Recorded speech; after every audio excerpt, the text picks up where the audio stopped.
Well, thank you. I'd like to start by saying thank you very much for having us today. We're honored to be joining you.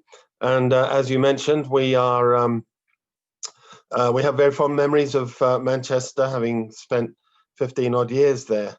And it's nice to be back, even though it's only virtually. So we'd just like to share a few slides and some quotes from Srila Prabhupada, and we'll speak a little bit. And we'll leave some time at the end. I think we've got 55 minutes, so we'll leave some time at the end for questions and discussions about what we've said. So I'd just like to start by doing Om Namo Bhagavate Vasudevaya 3 times so we can all join in. Om Namo Bhagavate Vasudevaya. Om Namo Bhagavate Vasudevaya. Om Namo Bhagavate Vasudevaya. Om Namo Bhagavate Vasudevaya. Om Namo Bhagavate Vasudevaya. Om Namo Bhagavate Vasudevaya. Thank you very much. So, Srila Prabhupada's Disappearance Day. We'll start with the first slide. I'm going to hand over to, excuse me, Chintamani to start the class. Let's just get it going. Okay. Hare Krishna Prabhu, I'd like to thank Gaur Nataraj Prabhu for so kindly inviting us to join you in Manchester. And also I'd like to offer my most humble obeisances to His Holiness Dayananda Swami, whom it's very nice to see after so long. So even though today is Prabhupada's disappearance, the theme of our presentation is that Srila Prabhupada continues to live with us in sound. He's very much present in his Vani form. Or as Srila Bhaktivinoda Thakur so eloquently put it, would you like to read? He reasons ill who says that Vaishnavas die, when thou art living still in sound. The Vaishnavas die to live, and living try to spread the holy name around.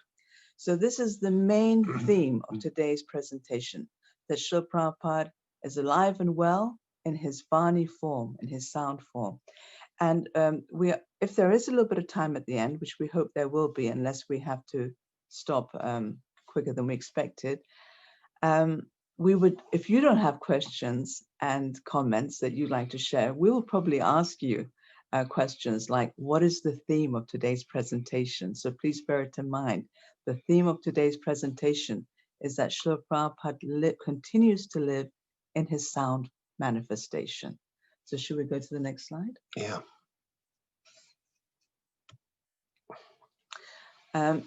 Now we're going to show you quite a few different slides with excerpts from Srila Prabhupada's conversations, interviews, lectures, books, where Srila Prabhupada repeats this again and again. He himself testifies that when he physically leaves us, he will continue to be with us in a very real way in his books.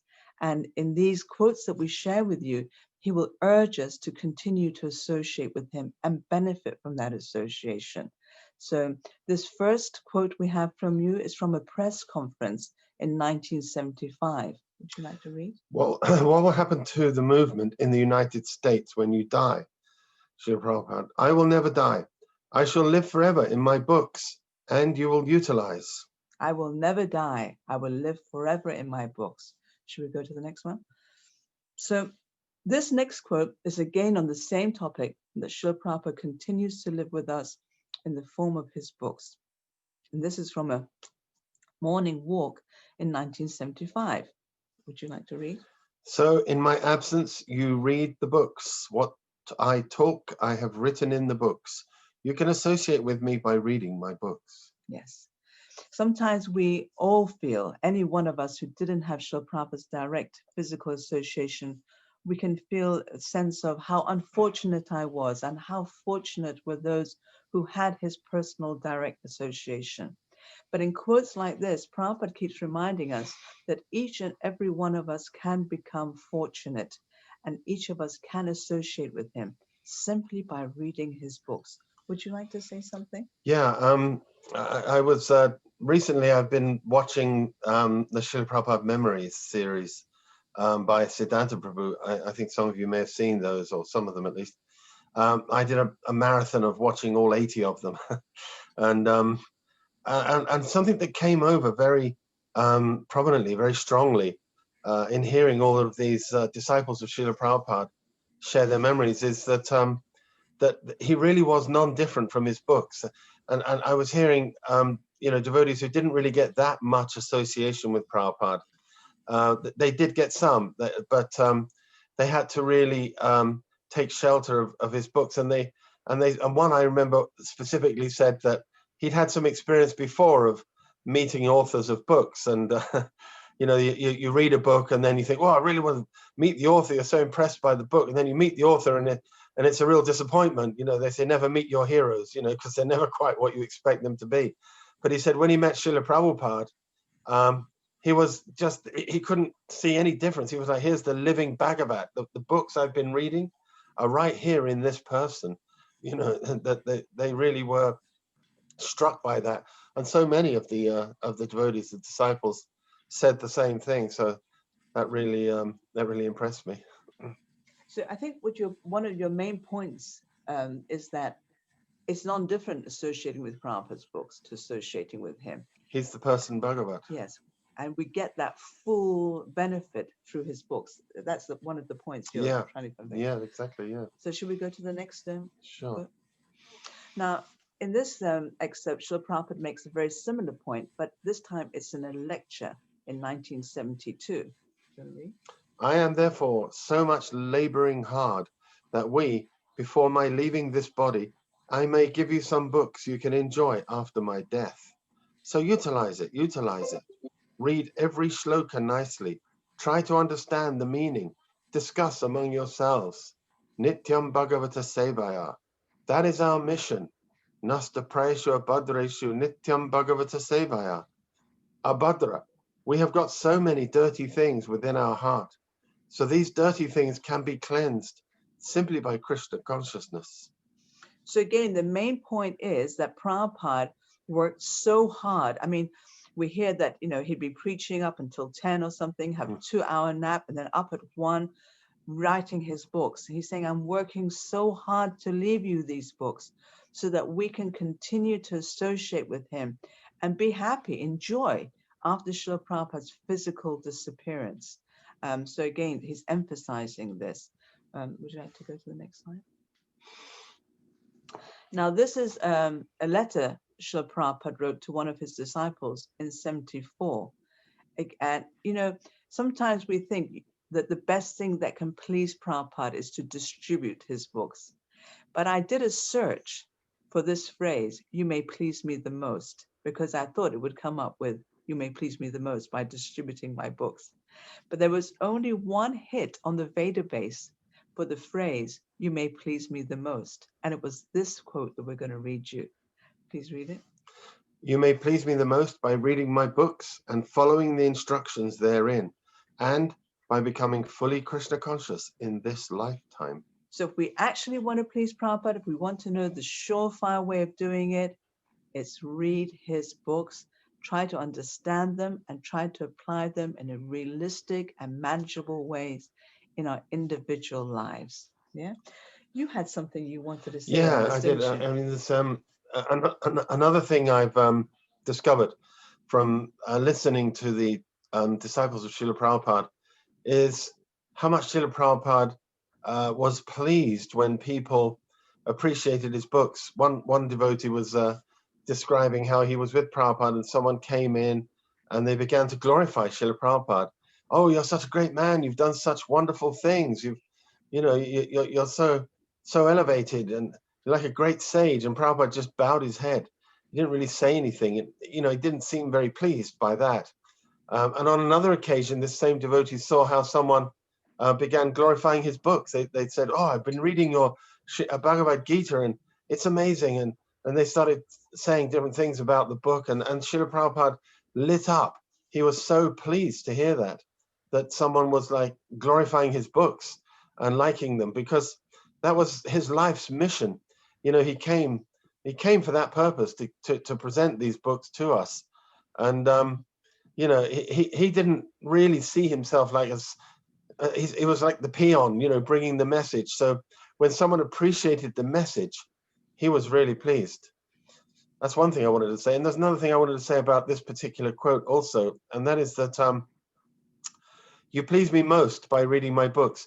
But you know, it's not that you can't do other things. I mean, some of you may read this and think, well, yeah, what about cooking, or what about cleaning, or what about book distribution, or so many other services, you know, deity worship.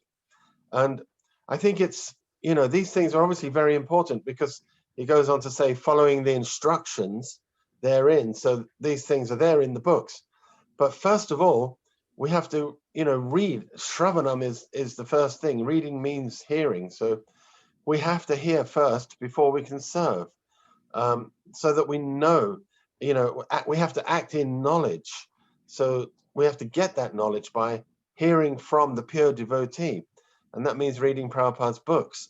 So, you know, the other services are very important, but they should never be, we neglect this most important thing of reading to do anything else. You know, if we're not doing this gradually, and we're going to give you some more quotes about that, you know, you'll lose that connection with Krishna, and your service will become mundane, and ultimately it will become a burden, and you'll stop doing it. So it's fundamental to our progress in spiritual life that we associate with Prabhupada through his books. I'd just like to share a little anecdote on this point, that giving us these books was Prabhupada's mission. And this is anecdotal, but I read it both in Shyamasundar Prabhu's Chasing Rhinos with the Swami. How many of you have read that book? I don't know if you can give hands up, but anyway, it was a really wonderful book, Chasing Rhinos with the Swami. But I also heard it on a memory by Brahmananda Prabhu. Both of them, I've heard it from both of them. And this is the anecdote that one time, I think when Prabhupada was put into quarantine in one of the countries he went to, because he didn't have the right vaccinations. When Shyamasundar went to apologize to Prabhupada, because, you know, Shyamasundar, it was his fault. He had neglected to get the paperwork for Prabhupada's vaccination. So Prabhupada was put into quarantine. So Prabhupada turned to him and he said, I never wanted to come to this nasty place. And Prabhupada, and Shyamasundar said, you didn't want to come to this country, Prabhupada? I said, no, that's not what I'm talking about. He said, I never wanted to come to the mature world. It's a nasty place. But Krishna kept insisting, please go. He said, please go and give them these books. Just give them these books and I will arrange everything for you. So when I heard that anecdote, I realized that that is Prabhupada's mission. This is his eternal gift to us. His Vapu did disappear, but what he's really come to give us are the books. And they are his gift to us. If we associate with them, our lives can become perfect. So one thing that often happens, because, you know, Prabhupada's books, at least I don't know how many of you can relate to this, but certainly it's something I can honestly say I find them quite hard to understand. You know, it's not easy. They're not an easy read. I can't just sit and read them and grasp every point. I'm often lost when I just sit and read like that. So if I can't understand the books, what am I going to do? You know, the Prabhupada's associations available in his books, but if I'm struggling to understand them, what can I do about that? So we're going to talk a little bit about this. Can I just ask, does anyone here relate to that they find the books hard to understand? Can we have any kind of like show of hands? Does anyone relate to that, or am I alone in this? Me. You can relate to that. Everyone is related. Yeah, you can relate. They're a little hard to understand. Okay, so I'm not just a big demon, all right then. Yeah, I find it hard as well, Mataji. Okay, thank you. So now we're going to share with you an excerpt which is on the screen now. Can everyone see what the slides on the screen? Yeah, you can see them. So this slide, this I heard actually when we were in Manchester, when we were still preaching in Manchester, and I had just read Bhagavatam Canto 1, Chapter 3, Text 44. And in that purport, Srila Prabhupada says, simply hearing is not enough. If one is not pure in mind, if one is not pure in his habits, if one is not pure in his behavior, then one cannot understand. But if you can understand, you'll see Krishna. But he says just hearing isn't enough, because if you're not pure, you're not going to understand. So after I read that, I was in my heart, I felt such great turmoil, because, you know, I couldn't deny it that I'm not pure. I could not deny to myself that my mind is not pure, my habits are not pure. And I felt trapped in this catch-22 conundrum, that the only way to become pure is to understand these teachings, this Bhagavatam, but I can't understand it because I'm not pure. So it seemed like a catch-22, you know, I can't become pure because I'm not pure. And I was worrying about this. I was thinking, what's the point of carrying on when there's just no hope for me? And as I was cooking the bhoga offering for our deities that day, we had Prabhupada later on, and suddenly this excerpt just came out and hit me practically. It's as if, you know, the Lord in the heart understood my worry, and through Prabhupada, he was completely giving me the answer. So would you like to read it? Generally, people cannot understand, but if one understands, he becomes liberated. If some way or other, it is not very difficult. Simply we have to associate with devotees and discuss this literature. Then we will understand Krishna very easily. So two things about this. First of all, is Prabhupada acknowledges my worry. He says, generally people can't understand. You're right. You're not alone. Most people can't understand. And then he reiterates what he says in Canto 1, Chapter 344. But if you do understand, you're liberated. And then he goes on to give me the solution out of my conundrum, that I'm not pure. And he's saying, in effect, in my mind, he's saying, even if you're not pure, I'm going to give you another solution. Discuss the books with other devotees.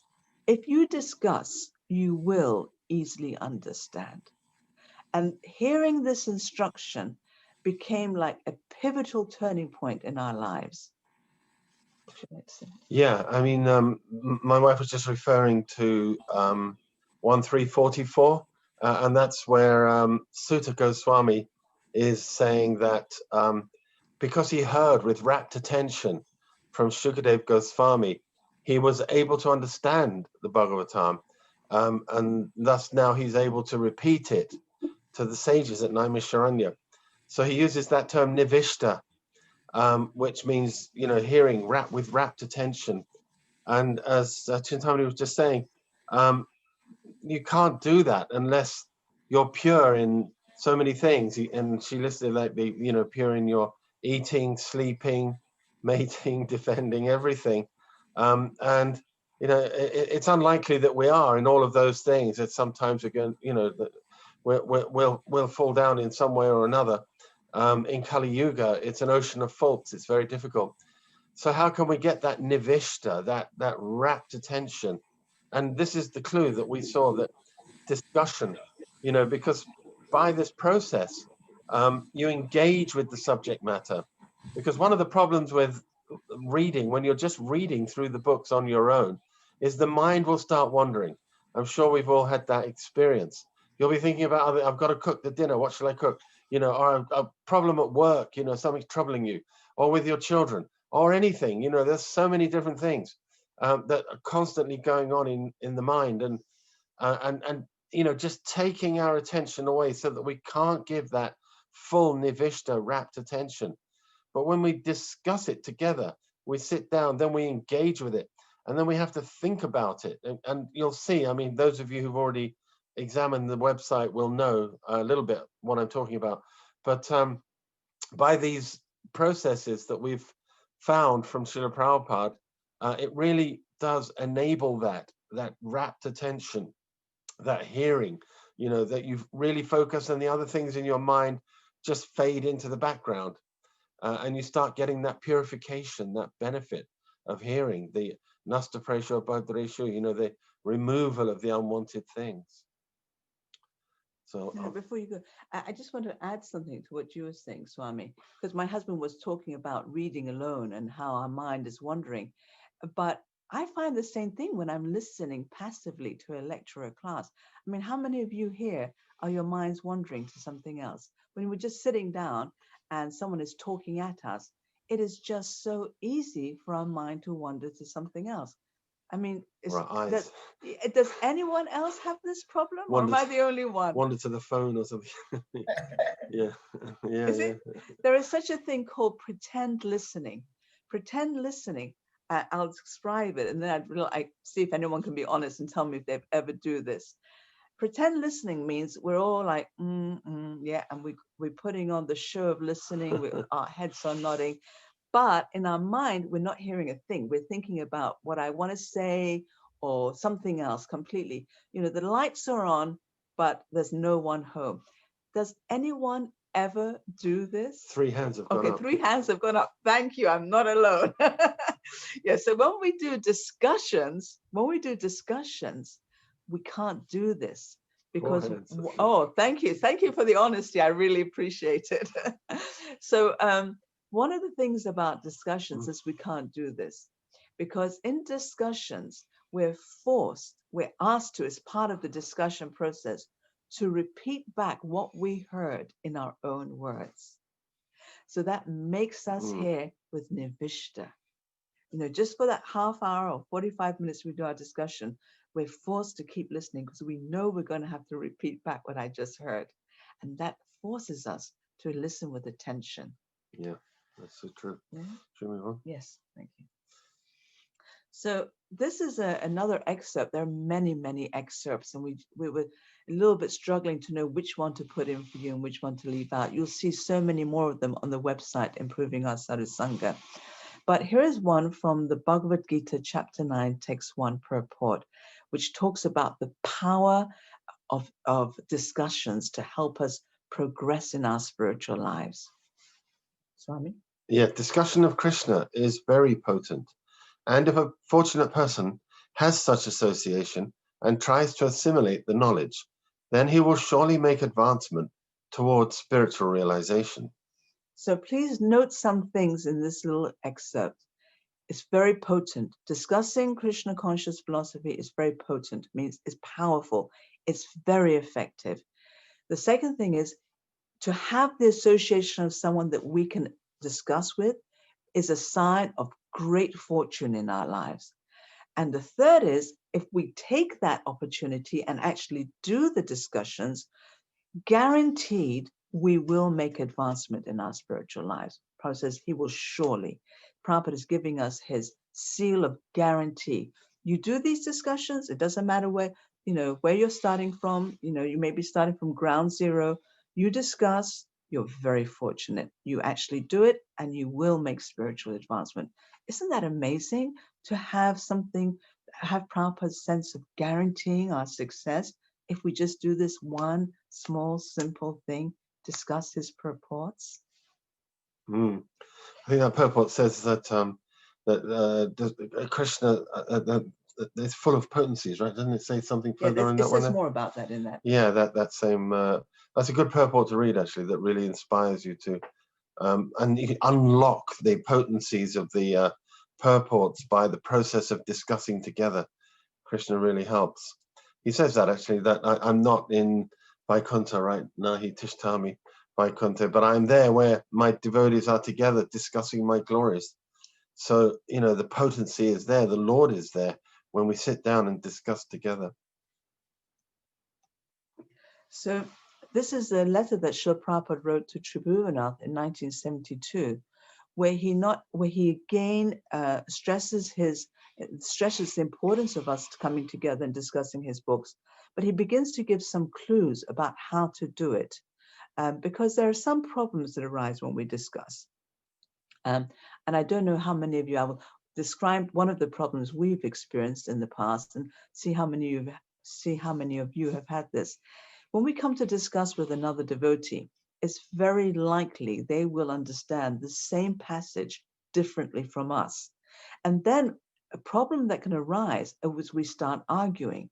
I'm right, you're wrong. You know? So has anyone had this experience? If you have, it'd be lovely to see your show of hands, that you come and you're discussing something, someone sees it differently from you, and immediately there's some kind of combat going on, even on a subtle level. Thank you so much for those of you who raised your hands. It makes me feel not alone in this world. So yes, now in this excerpt, Prabhupada gives us a clue how to rise above this problem, how not to turn every discussion into a fight. I am very much stressing nowadays that my students shall increase their reading of my books and try to understand them from different angles of vision. Each sloka can be seen from many, many angles of vision. So become practiced in seeing things like this. Yes. So here Prabhupada says, every shloka, it's legitimate for people to see the same shloka, the same passage in a different way. It doesn't have to be one is right and one is wrong. It's a little bit like that example of is it the 5 blind men or the 6 blind men, I forget, who are trying to understand what is an elephant. So one of the blind men takes the trunk, one takes the tail, one touches its legs, one touches its body, and each of them describe the elephant differently. One says it's a snake, one says it's a rope, one says it's a tree, one says it's a barn, you know. Now imagine if they all began fighting with each other, you know, but they can't get a resolution through fighting because their experience of the elephant is legitimately different. But if they can, instead of fighting, come and put their different lights together, they'll all get a much better understanding of what an elephant is. So in this shloka, Prabhupada is telling us, he says, when you come to discuss, don't just fight because you see things differently. Practice seeing things from different angles of vision. So practice means make an effort to see it from the other person's point of view. Give some validity to the other person's perception. It may be different from your perception, but make an effort to see it from their perception. And this is one of the things that we very much encourage people, that in order to stop our discussions from disintegrating into fights, to practice empathic listening and seeing things from the other person's perspective. It's something Srila Prabhupada wanted.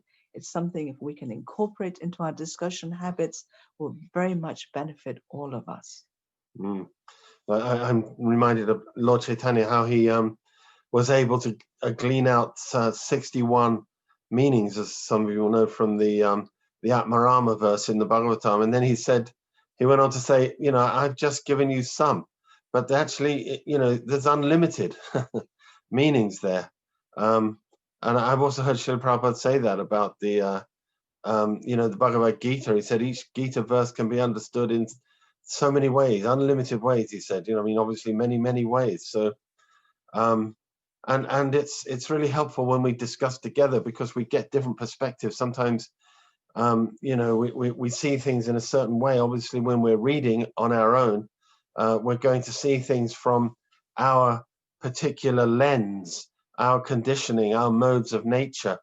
And we may have a tendency to interpret things in a way that suits our our likes and dislikes, our conditioning. But when we're discussing with other people, we're confronted with other angles of vision, different points of view, because we're all different. So it really does help to open the mind and, you know, to see things in a broader way, and sometimes to realize that possibly the way we've seen things for a long time wasn't actually correct. I've had that realization many times now, that some of my cherished assumptions have not been right.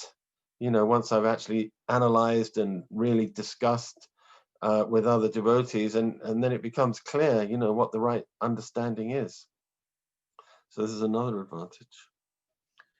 So in this excerpt we're sharing with you, Prabhupada is making the point that if we're just working very hard for the temple, but we don't make time for discussions, actually our so-called work will become fruitive work, karmi's work, and we'll lose the really important essence of devotional service, that for our work to become devotional service, we have to also be regularly meeting with other devotees and discussing the books. And if we fail to do this because we're so busy working, our work will just degrade into kami work, fruitive work. And fruitive work doesn't always have to mean for money. It may be some of us work for money, but we may also work for prestige or position. But if we're studying and discussing Prabhupada's books, this won't happen to us. Our work will actually be on the platform of devotion, doing it for the pleasure of the Lord. So would you like to read? What is the value of this association? Satsanga. Satsanga means assembly, discussion. Parayanta parasparam tushanti chara manticha. If you are not interested in association, discussion, then you are finished. When you have got this center, it is not that you should be engaged from morning till you go to bed for sense gratification. That is not life. That is kami life. You have no time for satsanga, for association. You cannot make any progress by this sort of kami's life. We have to work for organization, but not that whole day and night engaged and no satsanga. That is a misguided policy, and it will spoil the whole structure. If this regulative principle is lost, then you are kamis. It's pretty heavy, isn't it? I don't know if you want to change the slides, Swami. Yeah, well, I'm just going to put my phone on silent. So that's, yeah. Okay. Yeah. Okay. Oh, sorry. Sorry? That's the next one. Okay. So now, how can we know if we're discussing the scriptures in a correct and incorrect way? How can we know if we're doing it right? I think that's the question. Nope. No, that's not the question. But the point we're raising now, we will get to the other one, is that there is a correct and incorrect way of discussing scripture. We can do it in one way, which doesn't give us the result, which doesn't help us to advance. And then if we do the same discussion in another way, we will get the benefit. We will make the advancement. So there's many evidences for this, but I want to share one from the Bhagavad Gita. Do you want to go to the next slide? This is from Bhagavad Gita, chapter 17, text 15, which talks about austerity of speech. And here's an excerpt from that purport. The process of speaking in spiritual circles is to say something upheld by the scriptures. One should at once quote from scriptural authority to back up what he is saying. At the same time, such talk should be very pleasurable to the ear. By such discussions, one may derive the highest benefit and elevate human society. So two things, that we should immediately support what we're saying with scripture. So we encourage devotees that if you don't know scripture, pause your discussion and do a little research on Vedabase. There's so many ways you can research. I like using Vedabase. There's a Vedabase online. There's Vanipedia. You can even Google some things nowadays and it will take you up to Prabhupada's books, So if you don't know, research and bring the evidence up. Don't just say, I heard, I read. Bring the evidence up so everyone in the discussion can see the evidence and read it for themselves, because they may see what you think was evidence for your point. When others read it, they may not see it the same way. So we must always bring up the scripture and let everyone see the scriptural authority that we're referring to. And the second thing to make it correct is the discussion must be very pleasurable. So there's so many ways that discussions can become unpleasurable. We can sometimes become hostile. We can sometimes talk down at people. We can talk over people. We can invalidate people by refusing to acknowledge their point. All of these things make a discussion very unpleasurable. A discussion, amongst Vaishnavas, should be very pleasurable, according to Srila Prabhupada. So we treat each other respectfully, we validate each other, we listen, we don't speak harshly, we speak politely and kindly, and we always cite Shastra. These two things are crucial if our discussions are going to give us the benefit that we want.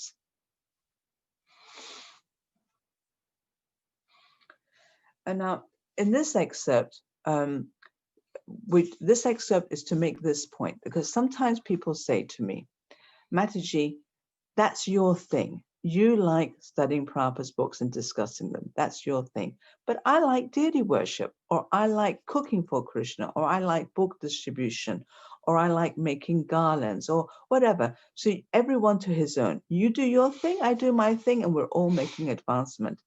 And I'm really fine with that, except hearing properly and sufficiently is meant for everybody, because our deity worship, our book distribution, our management, none of it can really be properly done if we're not hearing properly and sufficiently.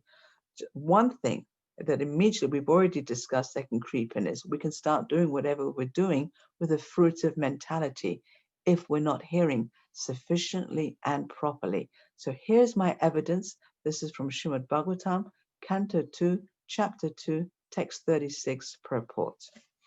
Without hearing sufficiently and properly, no one can make any progress by any of the other methods of practice.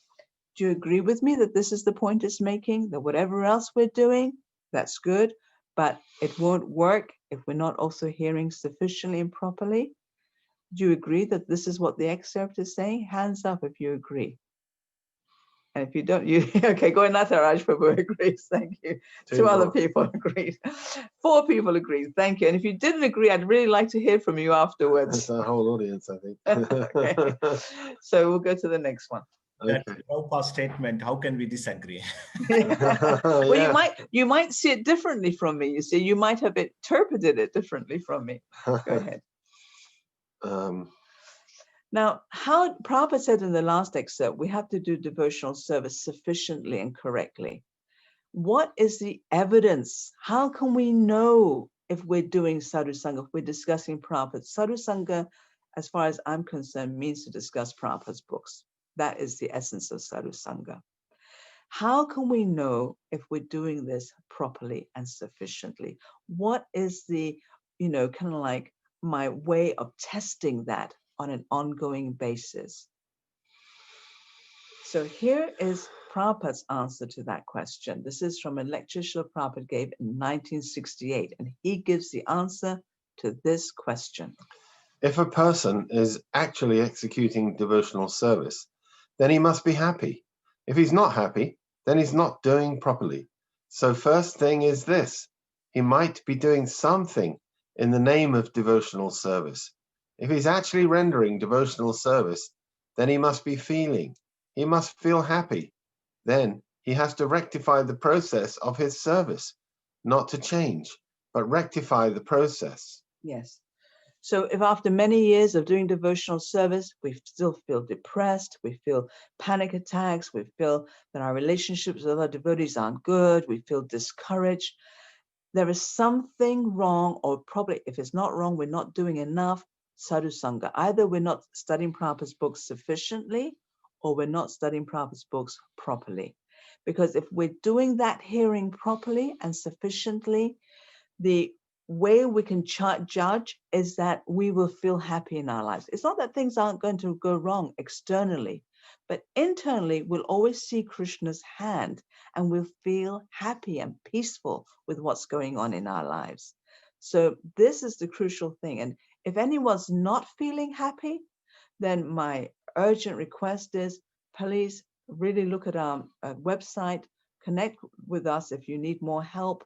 But there is a resource. This is our main preaching thrust, our main preaching mission now for us. We're not running centers, we're not doing book distribution.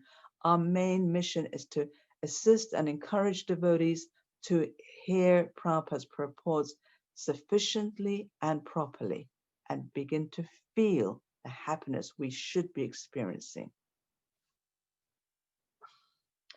So the solution: what if we're not feeling happy? What if we're reading Prabhupada's books? We even go to discussion groups. We're doing it all, and we're not yet feeling happy. What is the solution? So we have 3 evidences for you, all stressing the same thing: the importance of being trained in how to associate, how to discuss. So this one is from Canto 3, Chapter 3, Text 6. This is from the purport. Unless and until one is trained in the culture of good association, one cannot become good. So good association is the English way of saying sadhu sangha. So there's a culture to good association. We've talked about some of that culture, seeing things from different perspectives, always citing Shastra, being very pleasant in the way we deal with each other.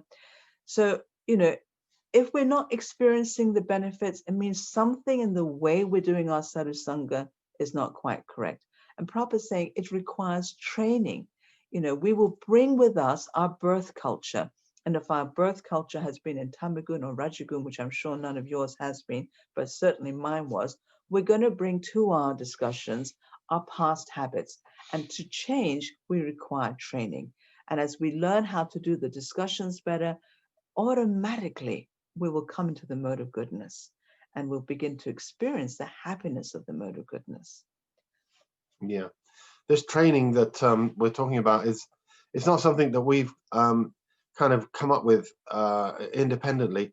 It's really been gleaned from Prabhupada.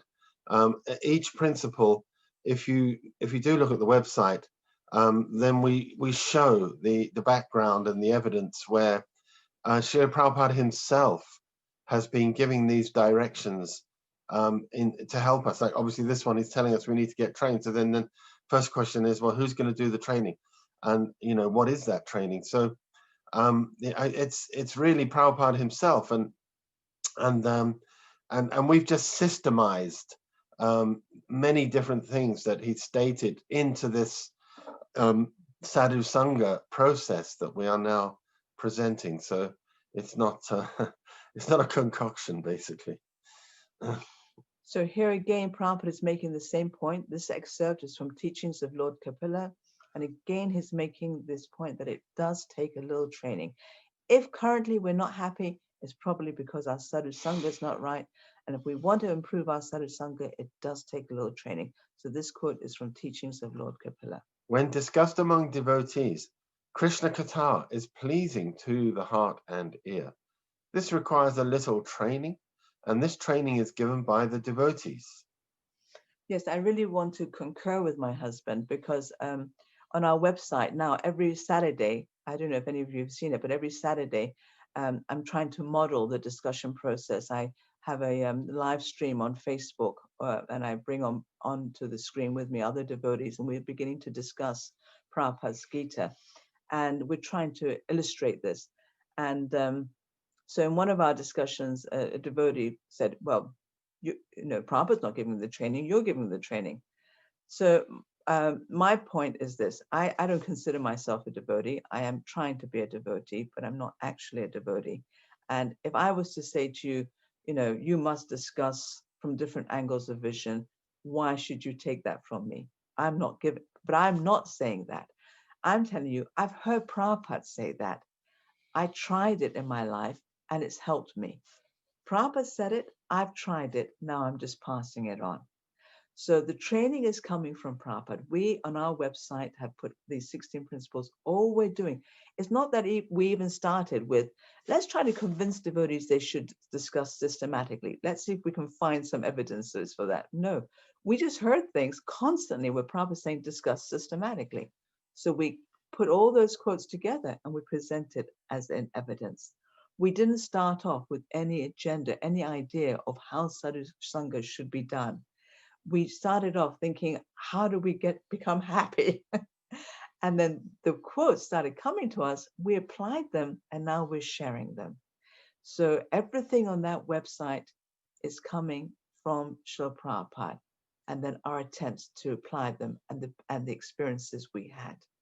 So the training really, as far as I'm coming from, as far as I'm concerned, as my husband said, is coming from the actual devotee Srila Prabhupada.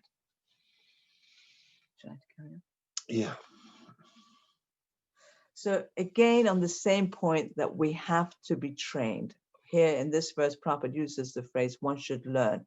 But another way of saying one should learn is one should be trained. And in this excerpt, this is actually from a verse from the Bhagavatam. It's not a purport or a lecture. It's from the verse. The same point is saying training is required. And in this excerpt, we also hear that once we get it right, what are the benefits we're going to experience? How do we know that we've got the right training? What are the benefits will we experience? So this is from Canto 11, chapter 3, text 30, and it's the actual verse. One should learn how to associate with the devotees of the Lord by gathering with them to chant the glories of the Lord. This process is most purifying. As devotees thus develop their loving friendship, they feel mutual happiness and satisfaction. And by thus encouraging one another, they are able to give up material sense gratification, which is the cause of all suffering. Thank you. So again, the points being emphasized, one should learn. It takes a little training. If you're doing it right, your mutual loving relationships, you will develop loving friendships. You feel mutual happiness and satisfaction. It's not that some people will feel good in the discussion and other people are going to feel, terrible. Everyone, the loving relationships and the mutual happiness and satisfaction. And finally, because we're getting a taste from this, because we're beginning to encourage each other and feel hopeful and feeling a taste from it, we'll be able to give up our sense gratification. So all of these things will come if we learn how to do sadhusanga properly. Okay, we're almost finished. Do we have another 30 seconds to finish? Yeah. Please Thank you so much. Please take your time. So this is now really coming to the end of the presentation. We'd like to invite you to please have a look at the website, improvingsangha.com. We have several menus on it, but the most important menus are the principles, where we have clustered together into 16 principles, different instructions that we kept hearing from Prabhupada that we applied and that really helped us, and which we feel is giving us a very solid understanding of how to improve our sadhusanga. So that's the principles. There's a useful tips menu as well. The useful tips are what protocols that we developed as over the years. It took us a little time to apply the principles in a way that really worked for us. We've shared with you what really worked for us. We have been sharing it around the Manu community now since 2002. And we see that the people who take it up, it works for them too. So we put those down as useful tips.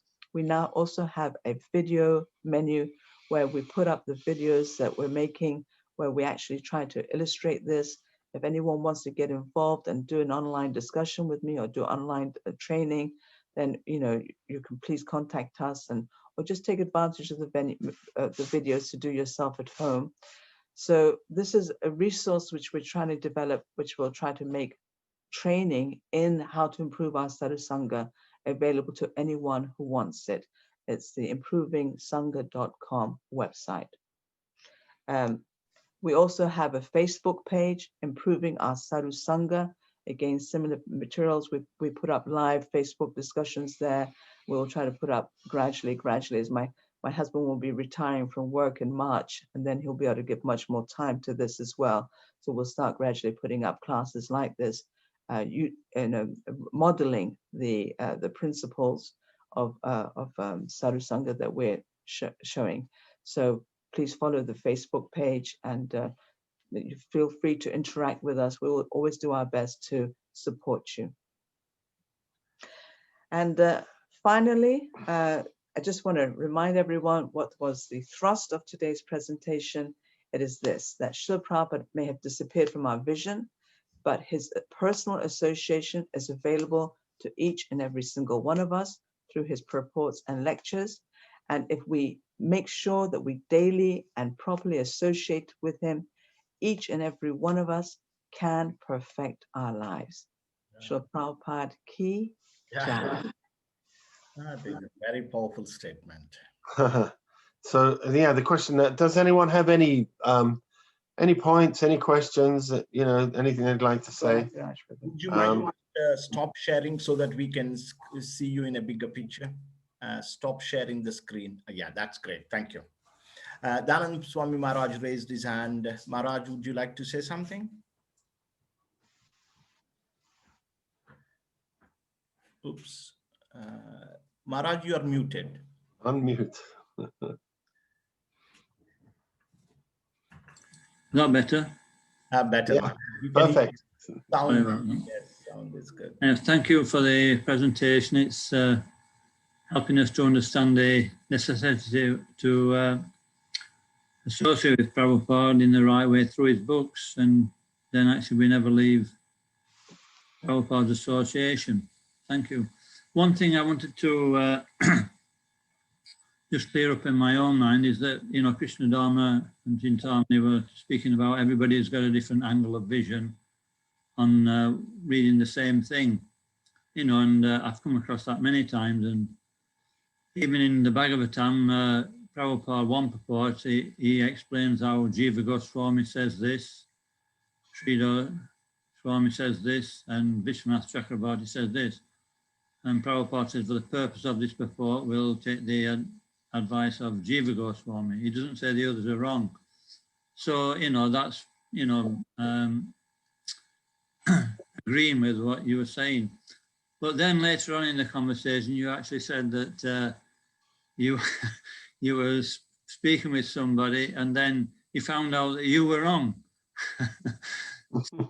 Seems like a bit of a confusing situation, that there's different angles of vision, but you know, you found you were wrong in one situation. So you could just elaborate on that for us. Yeah, okay. So you're saying, you know, you agree that there's different ways of seeing things, and it's confirmed by the acharyas also that, you know, even the great acharyas sometimes see things differently, and they present, and we've seen that quite a lot, right? When we look at the acharyas' commentaries on the Gita and stuff, so they can have different views, and Prabhupada acknowledges it as well.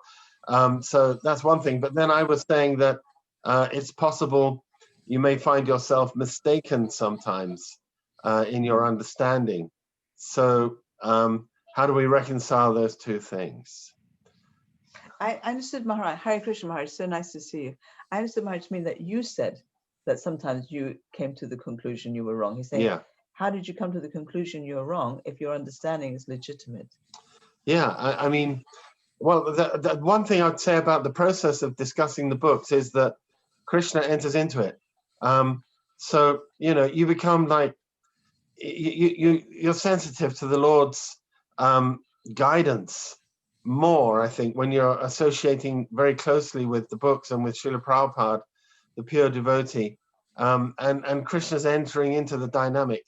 So you just get the realization. I mean, you know, that's the thing that I've noticed, that that it's very difficult to explain it, because it's an internal process. You're discussing some point of philosophy, and you're presenting your point of view, and then you hear something else, and then the penny drops. It's like, oh, hold on a second, the way I'm seeing it is not correct. But it may not, you know, you may not get that realization, and that's okay. You know, sometimes we, like in our discussions, we discuss every day, myself and my wife, twice a day. So sometimes we do end up with a different point of view, but at other times, I'll change my view after hearing what her understanding is, or vice versa. She may change hers. So that's the beauty of the discussion process that I've seen. You know, the Lord is there in your heart, and you're getting these inner realizations. I don't know if that makes sense. It's quite deep subject matter. I mean, I'm just thinking that at some point, you know, I gave the example of the prisoner who got a book in the Bhagavad Gita in the prison service, and they didn't have devotees visiting the prison at the time, because obviously they weren't they didn't trust the system. And then eventually they allowed devotees to visit, and then the prison warders, they immediately pointed towards one prisoner who was reading. He says, go and talk to this one. He's driving everybody mad with this Bhagavad Gita. So they went to him and they said, so you're reading the Bhagavad Gita. Are you enjoying it? He said, oh, wonderful, the best book I've ever read. He said, well, what conclusion did you get from reading the Bhagavad Gita? And he said, I concluded that when I get out of prison, there's 6 people I have to kill immediately. So, you know, there is right and wrong.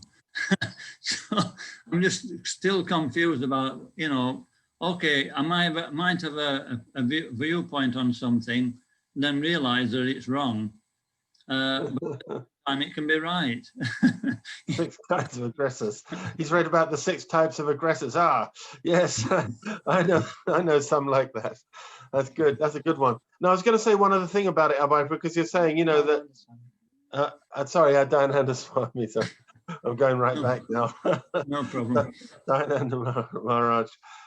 Yeah, is that you know, that we quoted that verse 17:15, and that's another, you know, it's like, okay, if someone comes up with something which is extremely questionable, then we need to be able to cross-reference and refer to other parts of Shastra. So I found that myself as well, that someone may be like coming up with a certain understanding or realization, and then you ask them, well, can you support that from Shastra? And if not, then you might have another understanding, and you can present evidence from Shastra which shows that what they're understanding at that point in time isn't entirely correct. So you know, that prisoner who wants to go off and kill 6 guys, so then we can just, okay, let's discuss that in the light of other statements that Srila Prabhupada has made, other Shastras, you know, and that way it's also a good way to determine if our understanding is right or wrong. Yeah, that I can understand that you know, we, like, I mean, with that example I gave, you know, those 6 aggressors are there in the first chapter, and a layman like the prisoner might think that way, but when you have an experienced devotee who's read further, he can understand how to apply it, and in that way I can understand what you're saying now. Yeah. Would you mind, Maharaj, if I added a little bit to my husband's reply to your point? Because it was such a good point that you raised. Would you mind if I added something to it? Yeah. So I just reiterate what your point is. You're saying on the one hand, we're saying that we can see things from many different angles of vision, and all the angles of vision, even though they're different, may be simultaneously correct. And on the other hand, we're admitting that sometimes we discover that our specific angle of vision at any one point was wrong, and we renounce it. So how do we tell the difference between when different angles of vision are correct and when one of them is wrong? And then you gave this example of the prisoner, that his angle of vision was not what the other devotees would have thought was right. That's not what they thought he should have done. So how can we distinguish between an angle of vision which is right and an angle of vision which is wrong? Did I understand you correctly, Maharaj? Yeah, that's right. So very much in the same vein as what my husband was saying, but I just like to reply in my own words, is that we don't take it upon ourselves to tell the other person, you're wrong. Because as soon as we do that, we put the other person's back up. And a person convinced against his will is of the same opinion still. He may just stop saying it. But inside, we don't change someone's perception just by telling them, you're wrong and I'm right. So what we do in the discussion, we reflect it back. I want to give you a little example, if I may. And this is just an example I use all the time because it's a really easy one to remember to use.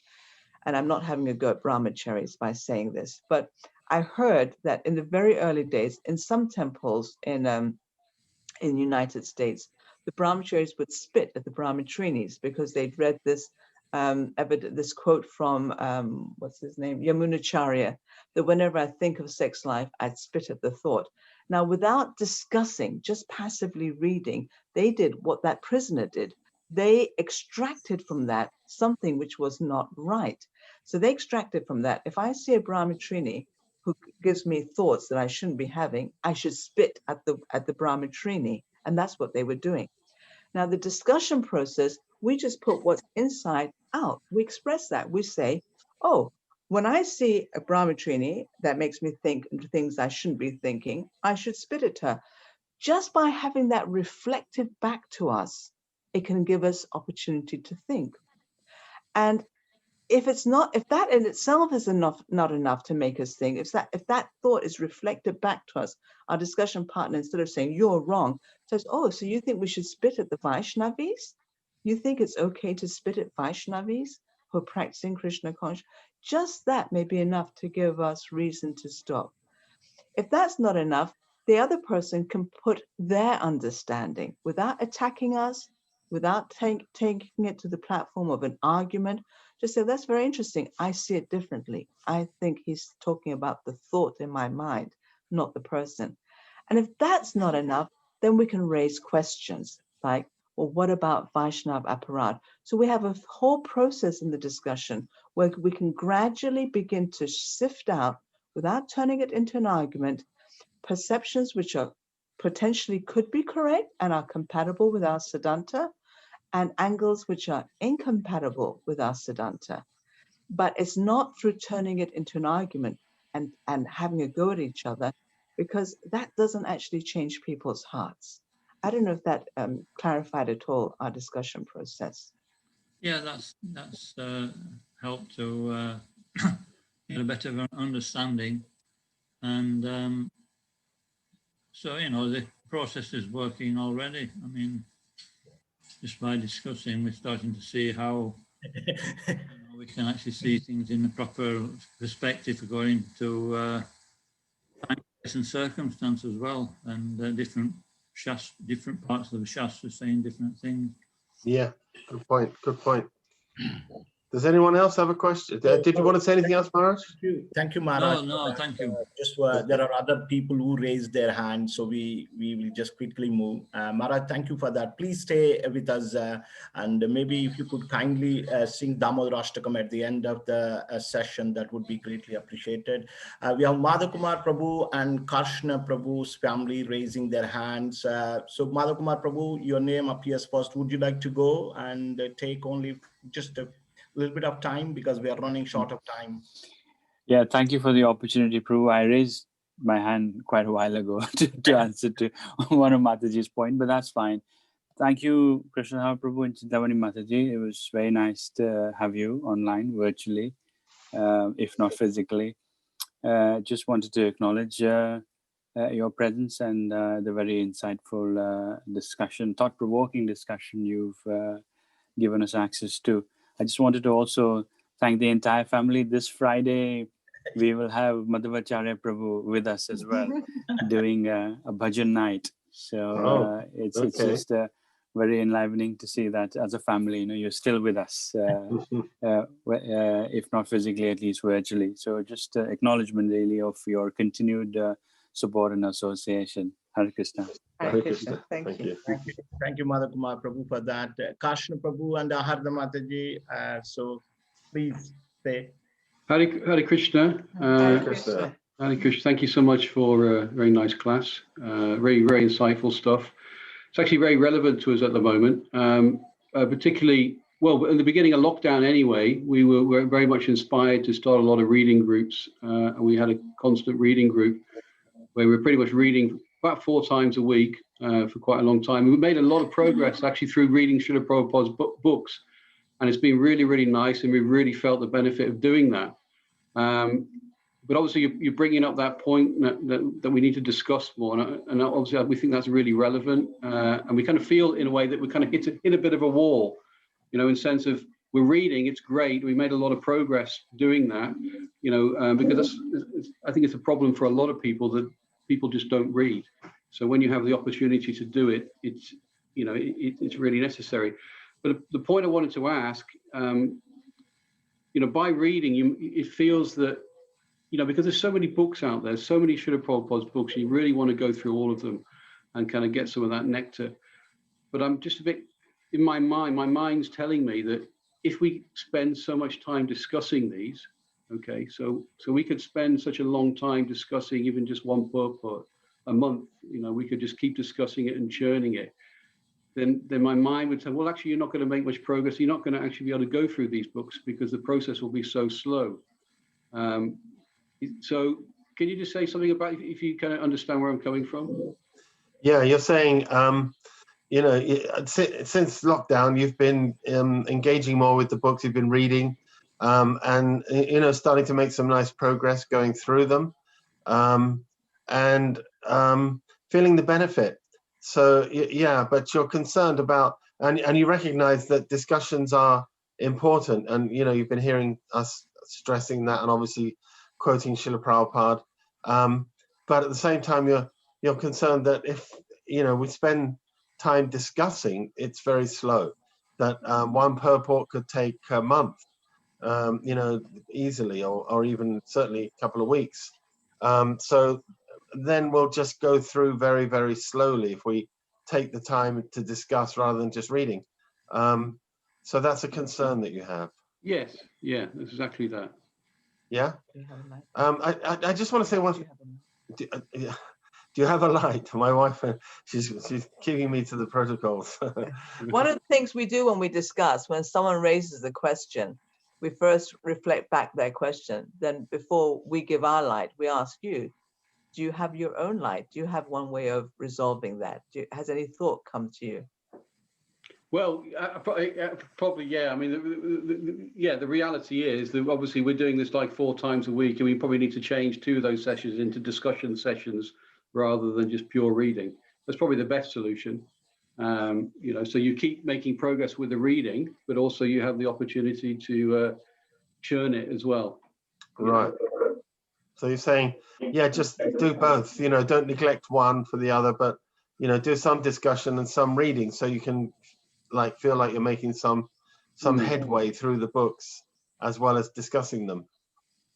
Yes. Yeah, I just think that's very good, actually, Karshna. I just wanted to add one thing, and that Prabhupada did stress the importance of systematically reading his books, going through Bhagavad Gita, Bhagavatam, and so on, in finally coming to CC.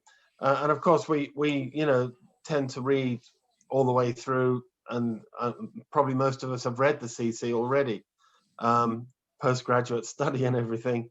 But one thing struck me when I was reading the Bhagavatam. Prabhupada writes towards the end of the 2nd canto that by the time you finished reading the 2nd canto, you should be free from sex life, from engaging in sex life entirely. That's so then, and then if you haven't, then you're not ready to move on to another canto. So then I was thinking to myself, well, that's interesting, because everyone does move on, everyone's reading all the way through, but probably not all of us are free of sex life. So obviously there's something about the Bhagavatam. It has that potency to free us, to liberate us. So just by the process of reading it ourselves, we're not getting that out completely. That was the point made in one of the quotes we gave in the Gita 9.1, that discussions of Krishna are full of potencies. Topics of Krishna are full of potencies, and when you discuss them with other devotees, you bring out the potency. So the potency to free us of our material attachments is in the books, but are we accessing that? Are we experiencing that? Are we actually getting that? Because by the time you reach the 10th canto, you should be a self-realized soul. You're God realized, that you're now in a position to understand Krishna's pastimes, see his smiling face. So, we feel that the nivishta needs to be there for that to happen. And that nivishta comes, at least to some degree, when we sit down together and discuss. It certainly helps. It focuses it a lot more. So for us, that's, key. And I mean, it's more important than actually reading, for us at least, to do that, to actually have the discussions each morning and evening. The Bhagavatam and the Gita class, we do it together in the discussion format. I just want to highlight some points my husband was making, so that you can maybe reflect it back. One is, we can read a lot, but we're not unlocking the potency of what we're reading. So we can read up to CC, but we're not experiencing the benefits of what the CC can give us. Sure. We're just kind of like surface, just going over the surface. But we unlock the potency of what we're reading by discussing. So it actually begins to medicinally work on our hearts and have that transformative effect. So we can read, but not experience the medicinal effect of what we're reading, or we can discuss and actually begin to experience the medicinal effect. Is that what you meant? Yeah. Yeah. Okay. So Yeah, absolutely. Yeah, get your point. Very, very nice. And it seems there's a lot more to unlock than meets the eye in a way, because we can just, as you say, we just sometimes plow through them, and which is a lot of potency there, but it sounds like there's even more potency that's kind of untapped. Yes. So, yeah, and also, and I think just finally, obviously, time is getting on. One thing you've also brought up is this idea of making sure that you have the right sadhu sangha, the right people who you can actually do this with, because that's not always so easy to get that type of situation, because not everybody is so interested in discussing. You may find that yourselves that just a final point, really. Yeah, that's right. You're saying, that we also, it's not everyone's interested in discussing, so you need to find the right kind of association in order to be able to do this. And that's a fact, because Prabhupada does say that you have to find like-minded devotees. He mentions that a few times, actually. So yeah, that's obviously required. Yeah. would you mind if I added something to that, Karshana Prabhu? Because it only takes one devotee to associate with. So one of the wonderful facilities of Grihastha Ashram, of marrying a devotee, is that we have that one devotee. If we marry a person who has faith in the process of Krishna consciousness, who has Shraddha in Srila Prabhupada and in the Gita and the Bhagavatam, it only takes one person. In fact, discussions are often best with just one person, especially a person. It's not a matter of who they are, it's how well trained they are.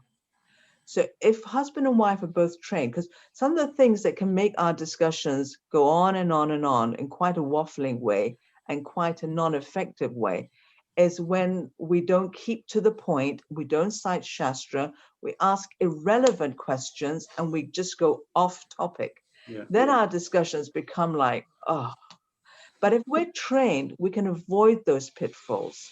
Keep on topic, use questions as excavation tools rather than as opportunities to divert from the main point, and cite Shastra, so it's very on point.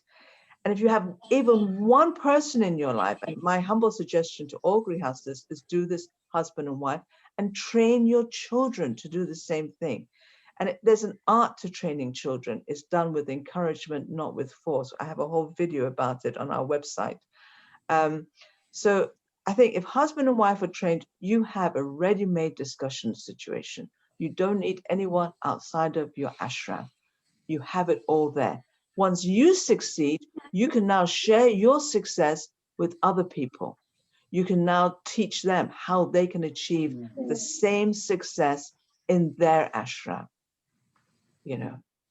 So you have a ready-made discussion partners. It's small, you can suit it to your time. Even when the lockdown finishes, you have to go to work. When my husband was going to work, sometimes if he had to leave the house at 6 o'clock in the morning, we'd do our discussion at 5 and then chant our rounds during the day. We can fit it in together. We can always fit it in if it's just him and me. And we try to train our children. Very nice. Thank you. Thank you both for your time. Thank you very much, Krishna. Karshana Prabhu, Ahar Mataji, for asking those questions. And Krishna Prabhu and Chintamani Mataji, thank you so much for kindly giving your valuable association. Just to sum up, Prabhupada lives in sound. He's still living in sound. Thank you. He lives in his books forever. He never dies. Yes. Hare Krishna. Thank and you. we can become fortunate. We can become most fortunate if we just learn how to associate properly with him. Yeah. Books are his greatest gifts that are actually asked by Krishna to give to us. Thank you. Yes. We take those, and the best way we can still associate with Srila Prabhupada by reading his books, by hearing him, and by practicing what he said in the books. What is such a wonderful presentation you made, and we look forward to hearing from you again shortly in the near future. And we are also in the lockdown, we took advantage, and our dear Radhamohan Prabhu, he had wonderfully given some advice and took a lead on creating Sangha groups. We have several Sangha groups going on. Fantastic. So in the lockdown, we have created at least 5-6 Sangha groups, and on a weekly basis, we are getting together and we are reading Srila Prabhupada books. Serially, like say in our Sangha group, we read Srimad Bhagavatam chapter wise. Wonderful. Like that. So thank you very much, and really appreciate for giving your valuable time. Hare Krishna. Thank you. Thank you, Prabhu. We're leaving now. Thank you very much. Jai. Hare Hare Krishna. Krishna.